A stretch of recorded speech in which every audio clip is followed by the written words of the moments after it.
안녕하세요. 반갑습니다. 한국 CS 마인드 교육센터 박정민 강사입니다.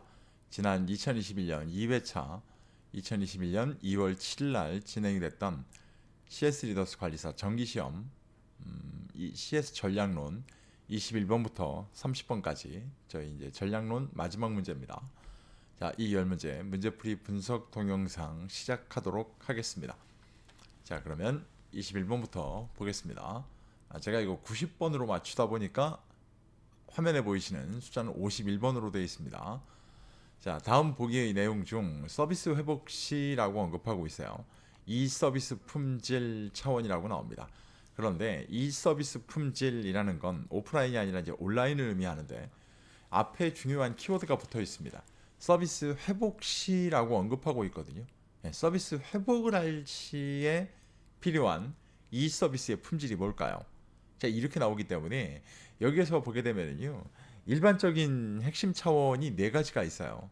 그리고 회복 시에 필요한 품질 차원이 세 가지가 있거든요. 근데 원래는 저희가 그 네 가지를 물어보는 문제가 기존의 기출 문제로 보셨던 문제입니다. 그러니까 이 문제 같은 경우는 실제로 그 반대 측면을 갖고 이번에 출제를 했던 문제 유형이다라고 생각을 하시면 좋을 것 같고요. 여기에는 실제로 보면 이제 네 가지가 될 텐데 그래도 이렇게 묶어서 보면 응답성이라는 게 있을 거고요. 여기가 온라인이기 때문에 보상과 배상이라는 게 들어갈 거고요. 그 다음에 실시간 접촉이라는 게 들어갈 거예요. 이렇기 때문에 흔히 뭐 제공할 수 있는 능력, 그 다음에 환불에 대한 절차가 만들어져 있어요 라는 걸 저희가 응답성이라고 부를 거고요. 그 다음에 뭐 환불할 때 물류 비용에 대한 배상의 정도예요. 그러니까 쉽게 얘기해서 뭐 저희한테 그 뭐랄까요, 물건을 다시 돌려보내거나 반품을 하거나 환불을 할 때 택배 비용이 발생하지 않아요, 이런 거겠죠. 보상 배상, 그다음에 실시간 접촉, 언제든지 문의할 수 있는 문의할 수 있는 건 이제 고객이 할 테니까 여기에 반응할 수 있는 직원이 항상 상시 존재하고 있습니까?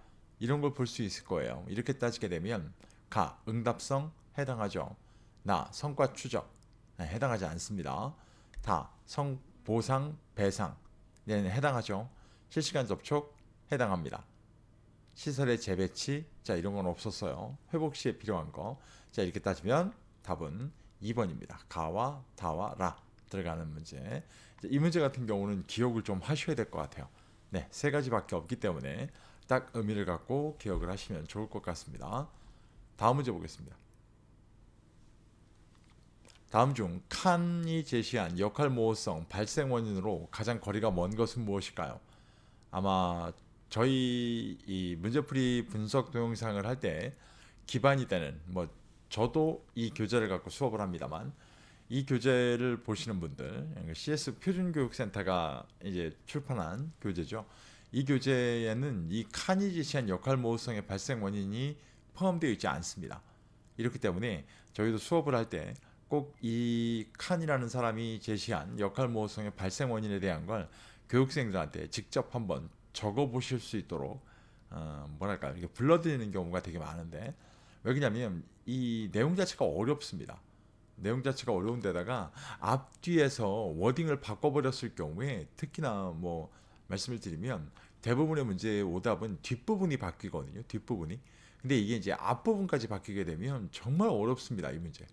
이렇기 때문에 저희가 가능하면 한번 써보면서 기억을 좀 하세요라고 부탁을 좀 드리는데, 자, 일단 그럼 하나씩 볼까요? 1번 조직의 투입 정보에 제한을 가하는 관리 가능입니다.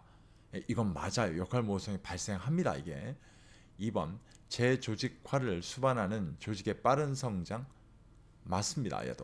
얘도 역할 모호성이 나와요. 실제로 하루가 다르게 빠르게 성장한다는 건 직원이 미처 따라가기가 어렵죠. 3번 사회 구조적 요구를 거부하는 기존 기술의 고집입니다. 이게 맞을까요? 아니면 이렇게 안 나오고요. 사회 구조적 요구에 의한 빈번한 기술의 변화라는 거예요. 이 기술의 고집이라고 해서 하나가 딱 고착화가 되면 역할 모호성이 나올 리는 없을 거예요. 왜요? 그것만 알면 되니까요. 그런데 끊임없이 기술이 변한다는 거예요. 이럴 경우에는 직원이 조금이라도 늦게 따라갔다가는 실제로 어떻게 뭘 해야 되는지를 모르는 경우가 발생하겠죠. 그런 게 역할 모호성이잖아요. 알고 계시는. 그러니까 이 문제는 세 번째 게 잘못되어 있는 겁니다. 4번 구성원들에게 새로운 요구를 하는 조직 환경의 변화 맞는 얘기예요. 5번 개인의 이해 영역을 초과하는 조직의 규모 및 복잡성 맞습니다. 이것도 자 이렇게 되기 때문에 세 번째 이것도 지금 보면 기존 기술의 고집이라고 하는 실제로 뒤에 부분을 바꿨거든요. 이러다 보니까 크게 어렵지는 않다라는 거예요. 충분히 대비는 가능하세요. 이 내용들만 보시게 되면 자 꼭 기억하시기 바랍니다. 이 문제는 체크해 놓으세요. 교재 바깥에서 출제가 될 때마다 저희가 가능하면 이 보기 5개 말고 2가지가 더 있어요. 그러니까 가능한 건 대비가 되셔야 되기 때문에 꼭 보시길 바랍니다. 다음 문제. 다음 중 NPS 저희가 이제 순추천 고객 지수라고 부릅니다. 에 대한 설명으로 가장 올바르지 않은 것은 무엇일까요? 라고 지금 물어보고 있기 때문에 고객님 저희 회사 나가서 추천하실 의향 있으십니까? 0점에서 6점까지는 아니 추천할 생각 없네. 7점에서 8점까지는 글쎄 아직은 모르겠는데 추천할까 말까. 9점에서 10점까지는 오 당연히 추천하겠습니다. 이 관점이에요. 이렇기 때문에 과연 당신의 기업에 옹호 고객이라고 하는 누군가에게 추천할 수 있는 고객의 수가 얼마나 확보되어 있으십니까? 그러니까 실제로 단골 고객이 많아요. 이 관점보다는 더 한 단계를 앞으로 나가는 관점이다라고 보시면 될 것 같고요. 자, 그럼 볼까요? 1번 베인 컨설팅의 프레드릭 라이알트에 의해 개발되었습니다. 맞아요. 2번 친구나 동료들에게 해당 제품 또는 서비스를 얼마나 추천할 의향이 있는지를 질문하고 그 답을 지수화한 수치입니다. 제가 아까 그래서 0점에서 6점, 7점에서 8점, 9점에서 10점 이렇게 나눴던 거예요. 맞습니다.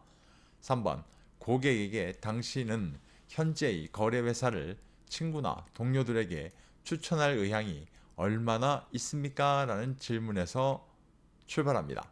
맞죠, 이거? 4번 쉽고 간단하면서도 기업의 미래 성장을 가늠해 볼 수 있는 조사 방법입니다. 왜요? 네, 구전할 사람이 많다니까요. 구전할 사람이 많습니까? 적습니까? 미래의 성장을 가늠해 볼 수 있다? 당연할 겁니다. 5번 고객과의 관계를 희생해가며 얻은 이익 이걸 저희가 흔히 뭐라 그래요? 나쁜 이익이라고 부르죠. 근데 보기에는 즉 좋은 이익이 장기적 성장의 원천이 된다. 실제로 요 뭐랄까요? 요 보기만 보게 되면 뒤에 부분을 맞는 설명이에요. 지금 저가 맞는 설명이니까요. 그러면 앞에 부분에서 어떻게 바꿔야 돼요? 네, 그죠? 희생해가며 얻은 이익이 아니라는 거예요. 고객과 관계를 발전시켜 나가면서 얻은 이익이죠. 그래서 저희가 장기적이라는 키워드를 꼭 말씀드리거든요. 5번 설명이 지금 이 문제에서는 잘못되어 있습니다. 이해가시겠죠? 5번 좋은 이익과 나쁜 이익 이 관점 구별을 좀 하셔야 될 것 같습니다. 자, 다음 문제로 가겠습니다. 마케팅 조사 시 정량 조사. 자, 숫자로 표현할 수 있다는 얘기죠. 저희가 이제 구체적이라는 말을 쓸 때 숫자로 표현이 가능합니다라고 얘기를 하는 건데 기법을 적용해야 하는 경우로 가장 거리가 먼 것은 무엇일까요? 저희가 이 정량 조사를 적용하는 경우와 정성 조사를 적용하는 경우에 대해서 수업을 할 때 뭐라고 말씀드리냐면 둘 중에 하나만 정확히 기억하겠습니다. 왜냐면 이게 나오는 밑에 있는 하부 요소가요. 평균적으로 6개, 7개예요. 이러다 보니까 이걸 다 외운다는 건 정말 쉽지가 않아요. 이렇기 때문에 둘 중에 하나만 기억하겠습니다. 예, 그래놓고 항상 오답은 반대에서 끌고 오기 때문에 그런 거예요. 이해가시죠? 그럼 이 문제도 한번 볼게요. 1번 예비적 정보의 수집.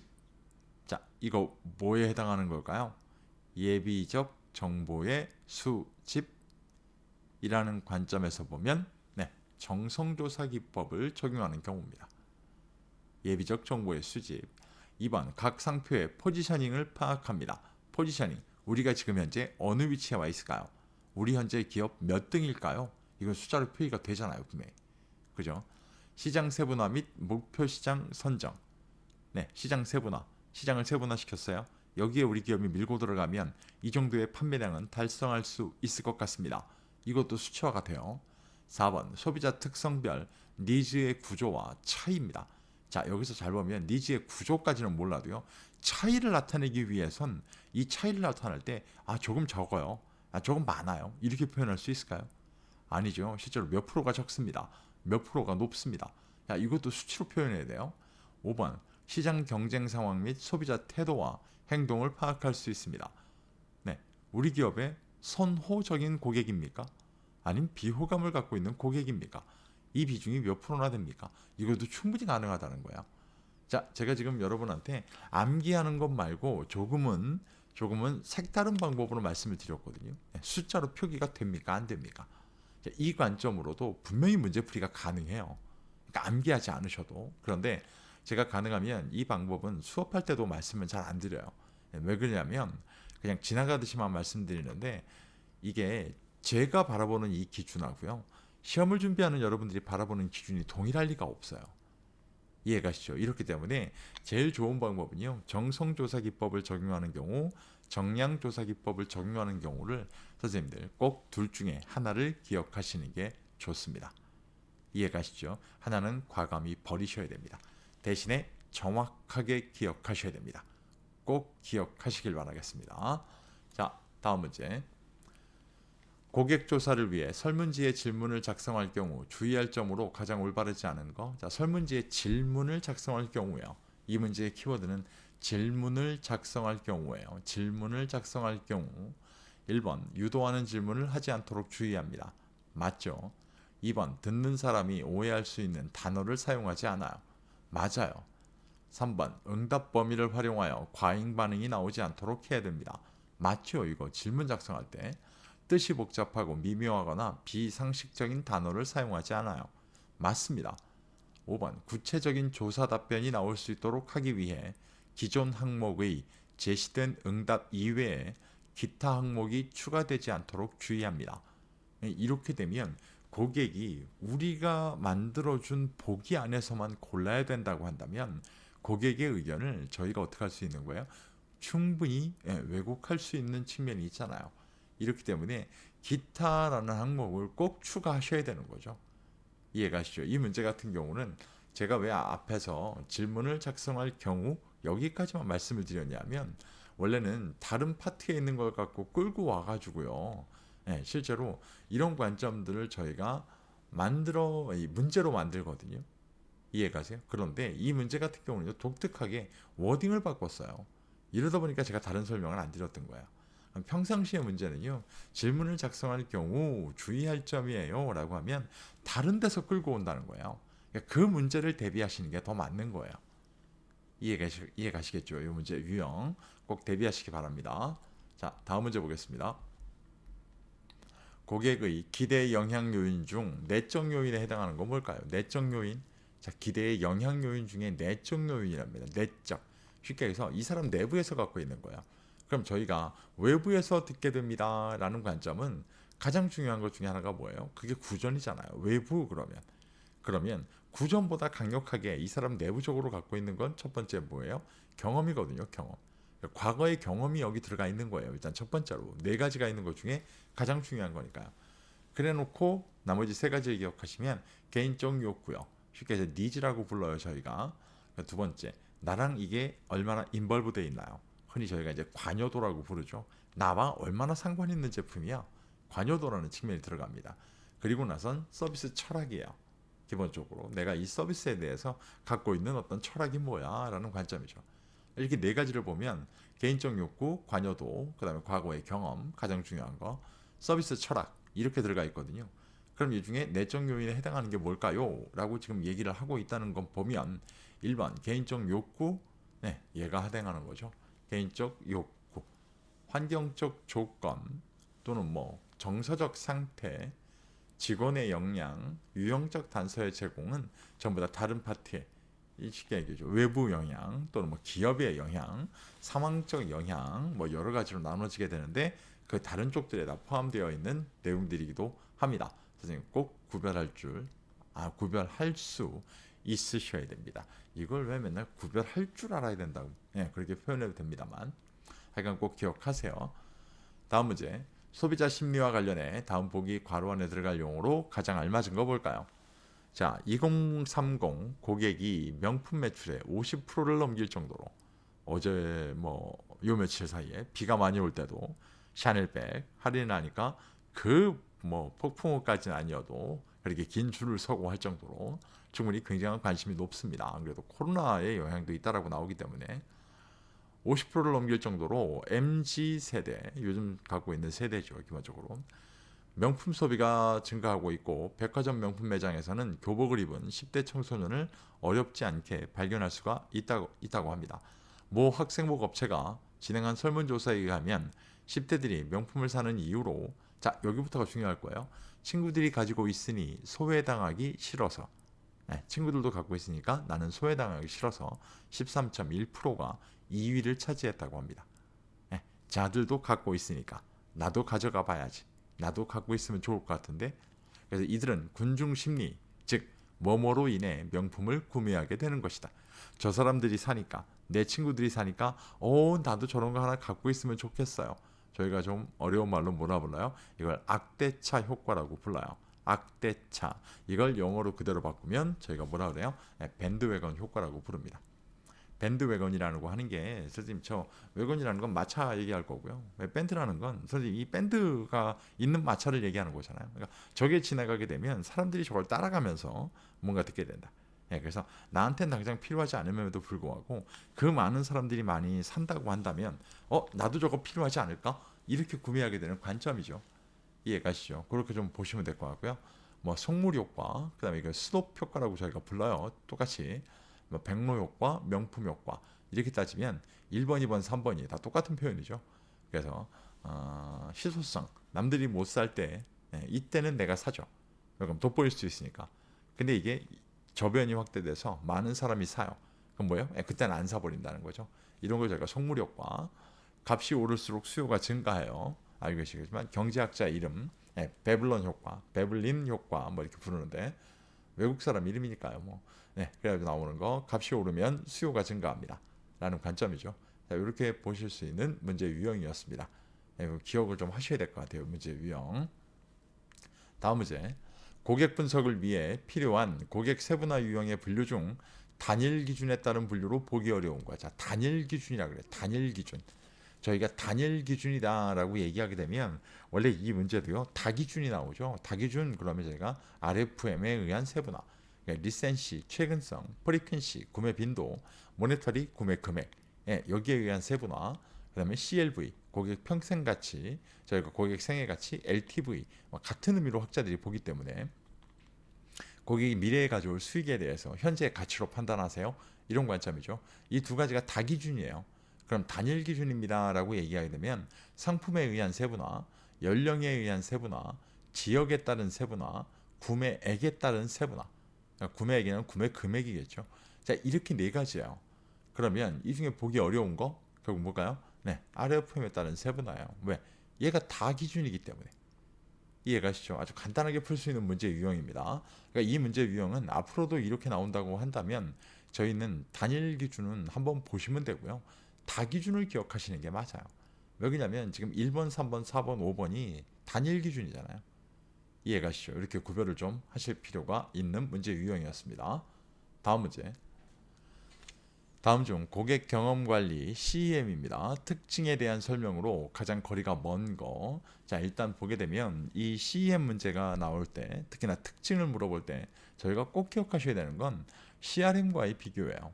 CRM과 비교를 나올 때 실제로 가장 먼저 보면 CRM은 후행적, CEM은 고객의 접점마다 경험을 제공합니다라는 측면 때문에 선행적 이렇게 불러요. 이 두 가지의 구분 관점이 가장 많이 오답으로 출제가 되는 문제 유형이에요. 그럼 1번 고객 중심적 프로세스입니다. 맞아요. 이렇게 얘기합니다. 2번 고객 상호작용의 순간, 즉 접점에서부터 시작됩니다. 맞습니다. 이 접점에다가 경험을 제공할 거기 때문에. 3번 고객이 기업에 대하여 생각하고 느끼는 것을 파악할 수 있어요. 왜? 접점마다 경험을 제공하고 있기 때문에. 4번 기업에 대한 고객 경험을 향상시키기 위해 시스템과 기술 및 단순화된 프로세스를 활용합니다. 맞아요, 이거. 5번 수요가 있는 제품들과 그렇지 않은 제품들은 묶어서 교차 판매. 자, 일단 교차 판매가 나온다는 건 무조건 CRM. 유도화는 후행의 성격을 갖습니다. 아니요. 후행의 성격이 강한 건 CRM이라고 아까 말씀을 드렸습니다. 5번이 잘못된 문제 유형입니다. 이해가시겠죠? 이 문제 가장 많이 나오는 오답의 형태를 좀 먼저 구분을 좀 해 놓으시면 굉장히 쉽게 풀이가 가능한 문제 유형이었습니다. 자, 전략론 마지막 문제입니다. 다음 중 고객 가치의 특성으로 가장 거리가 먼 것.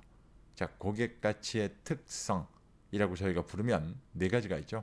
동적성, 주관성, 상황성, 다차원이 있습니다. 이해가세요? 그럼 아닌 건 뭘까요? 아닌 거 딱 하나 보이는 거, 통제성입니다. 동적성이라고 하는 건 뭐 아시겠지만 이 뭐라 부를까요? 뭐 소유 과정, 움직인다는 얘기잖아요. 시간에 따라 변하기 때문에 이 소유 과정에서 나는 변화를 강조합니다. 이걸 동적성이라고 저희가 불러요. 죄송해요. 주관성. 자, 뭐 가치는 매우 추상적인 개념이죠. 아시겠지만 고객이 인식하고 느끼는 거예요. 이러다 보니까 주관성. 고객 가치는 상황적 특성을 가져요. 이걸 상황성, 상황에 따라 가치가 실제로 고정되게 이 뭐랄까요? 이 고정되게 제공되지는 않거든요.